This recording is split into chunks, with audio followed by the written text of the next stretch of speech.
Hey guys, so today I'm going to take a look at an old SLI rig I just put together. It has two 8800 GT NVIDIA GPUs with 512 megabytes, that's right, megabytes of VRAM. Crazy, I know. It also has an old i5 2500K CPU, overclocked from 3.3 to 4.2 gigahertz. And it has 16 gigabytes of DDR3 2133 megatransfer per second RAM. Safe to say this thing is a beast. Now, I'm going to play through a few games personally on camera, and then I'm going to go and just kind of run through some benchmarks and add those later. But I won't keep you in suspense. I'm going to start off this video with Crysis. We know it'll run. The question is, how well will it run Crysis? The settings are at high, except for shader quality is at very high. And you can see we're almost pegged out on our VRAM already. We're already at 500 megabytes of VRAM usage. These GPUs get very hot, very hot. They have blower coolers. They're single slot, so they're also very loud. I have the fan curve set very aggressively because I don't want them to just die on me immediately in the middle of a recording, but they might anyway. So this is pretty cool.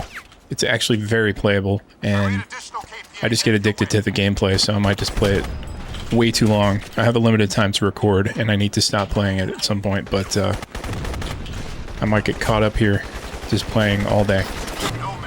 Alright, here we go. Love it. Look at that. Dip below 30 FPS, down to like 20 FPS. Insane. Crazy. So the question, can it run Crysis? As mentioned, yes, of course. How well can it run Crysis has been answered now. Above 30 FPS. Let's see how it handles the physics of a blown apart shack. Just fine, actually. Let's try this one.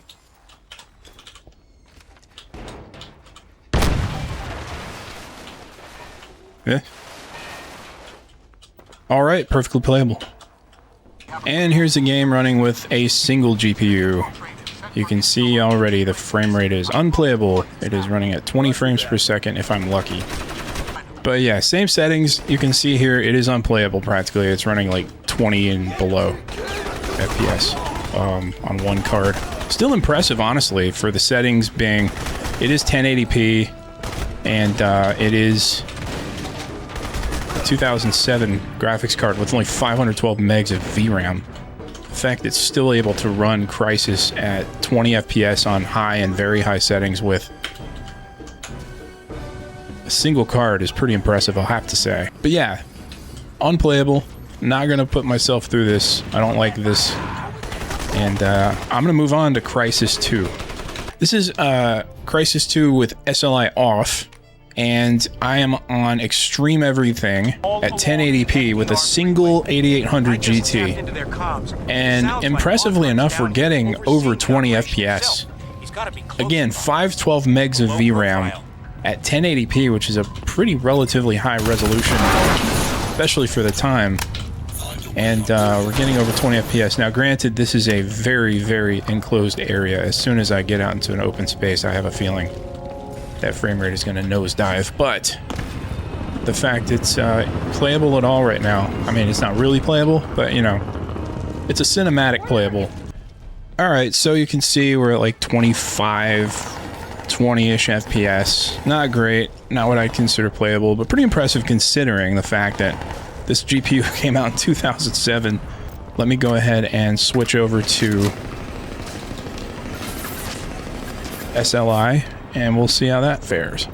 Okay, so before down here in the tunnels we were getting, what, like 18 or something? No, we were getting like 20s, I guess. Now we're getting like 30s. And out in the open area here, let's see, we're getting, yeah, relatively double the frame rate, almost. So we're at 35, before it was 20. But basically I went from unplayable to relatively playable. Oh, look at that. Now there's one of your main caveats with SLI glitching. And of course, who knows if this GPU is dying. Very, very possible. Okay, well, reload seems to have helped a little bit, I guess. Now, if you want to make some concessions and you want to drop the settings, obviously I'm playing extreme preset, so everything's just cranked to the max. And I'm at 1080p, so obviously if you want to play at 1024 by 768, your frame rate's going to be much higher. As well as if you want to drop down to like the medium preset, which in this case would be very high, then you can just apply that. Check out the frame rate now, as soon as it's done loading. See, now I'm up in the mid 40s, and honestly, there's not a massive difference visually. That's one of the funny things with this game, is all the presets, despite being named differently and having a huge impact on performance, visually speaking, kind of hard to notice, unless you really know what to look for. But you can see, definitely playable. Drop the settings, it's even more playable, and that's what you want. That's what you want to see with proper scaling. All right, next I'm going to move on to something else. All right, so this is Tomb Raider 2013 with SLI off. This game supposedly only runs DX11, but these cards don't support DX11, so something's up there. Obviously, it's running perfectly fine on a single card at 1080p with normal settings. I decided not to go with high to stress it too much, but normal settings, one single card is getting 40 FPS, which is pretty impressive, honestly, considering the extra fidelity you would be getting over a console at the time, which was 720p native resolution. I have to say, it's a pleasant experience so far. Now, granted, you know, a variable frame rate between 30 and 60 isn't ideal, so you could lock this to 30, though, and have a perfectly enjoyable experience. And this is a huge open area. This isn't like, you know, a cave or something. This is a very large open area, obviously, that I'm running around in. And here we are with SLI on, and you can see the frame rate is up in the 70s, 60s, 70s, 80s. Now you can see in the corner I'm at like 99% usage on both GPUs. Why are they hunting me instead of the friggin' deer 6 feet behind them? That doesn't make any sense. Especially when I'm shooting one of them with an arrow right in its face and it still comes after me. That's probably why. Now you see some pop in there with the shadows. I don't know if that's related to SLI. Potentially, probably.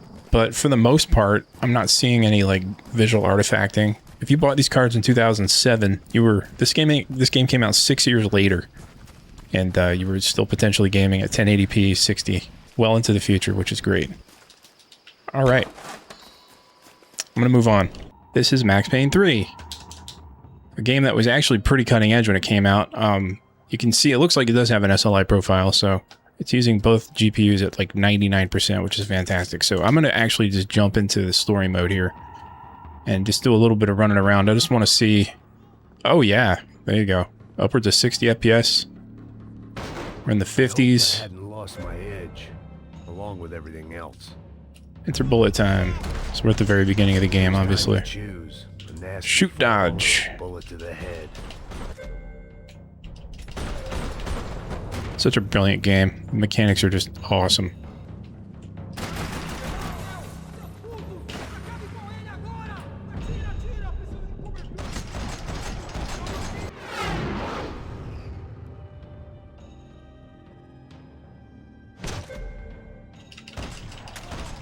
Jesus. Oh, wow. There's no face left. Holy crap. Yeah, that's nuts. Alright. Enough of this.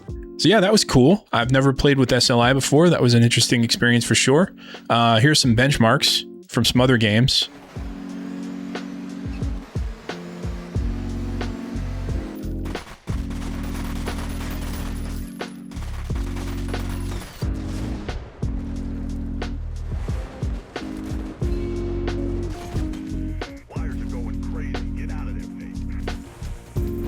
All right, and with that, I'm going to leave it here. Thanks for watching. As always, if you like the video, consider liking, subscribing, and clicking that notification bell so you get notified when I upload a new one. Till next time.